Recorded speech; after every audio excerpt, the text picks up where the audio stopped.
Picture this. It's September 3, 1928.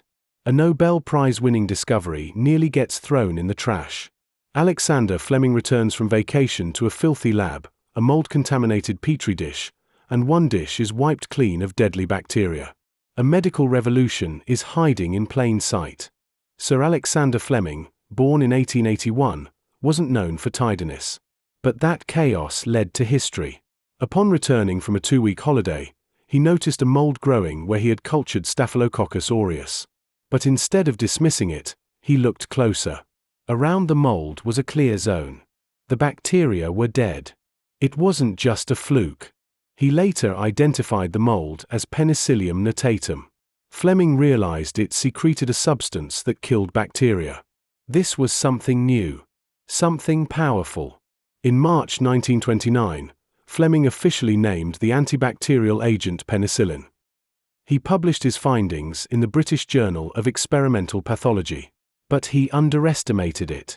Fleming thought penicillin was unstable and suitable only for lab use, not internal treatment. He wrote that it might help with surface infections but didn't think it could survive inside the human body. He lacked the chemistry tools to purify it. For a while, the world ignored it. Why did Fleming care so much about infections? He had served in World War I. There, he saw more soldiers die from infected wounds than from bullets. That horror stayed with him. Penicillin, even if weak, offered hope. He wrote, "There is no chemotherapeutic drug for these infections. If penicillin could be isolated in a pure form, it might be a game changer." But no one listened. Penicillin remained in obscurity through the 1930s. Fleming's lab couldn't purify or stabilize it. A few scientists tried and failed. The problem wasn't penicillin's power. It was its fragility. It broke down too easily. And in those days, there were no tools to stabilize it. So this miracle sat forgotten. In 1939, Oxford scientists Howard Florey and Ernst Chain stumbled across Fleming's paper. They were searching for antibacterial substances. They revived Fleming's mold and tested it on mice. On May 25, 1940, they injected mice with deadly streptococcus. The untreated mice died. The ones treated with penicillin survived. They had just proved it worked. In 1941, they tested penicillin on a real person. Albert Alexander, a police officer, had a facial infection from a rose thorn. Doctors injected him with purified penicillin. The next day, his condition improved. But supplies ran out before he fully recovered. He relapsed and died. It was a tragic but pivotal moment. More penicillin was needed. Urgently.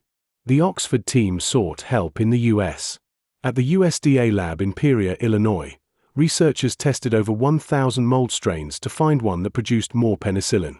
One day, a lab assistant brought in a moldy cantaloupe. That mold, P. chrysogenum, produced 6 times more penicillin than Fleming's strain. With better fermentation and corn steep liquor, yields skyrocketed. By 1943, Pfizer and others ramped up mass production. Penicillin supplies helped save thousands of lives on D-Day. In just a few years, production went from tiny lab samples to millions of doses. Penicillin became the Allied forces' secret weapon. Soldiers with gangrene and infected wounds were now surviving.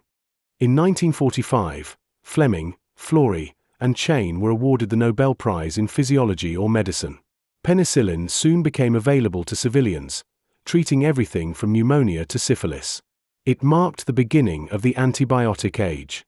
Millions were saved. And it all began with a moldy dish. So what if Fleming had cleaned up that dish? Would penicillin have been lost? How many other discoveries are hiding in cluttered labs or forgotten papers? Could your next accident be humanity's next breakthrough? Subscribe us for more interesting stories based on scientific research and discovery.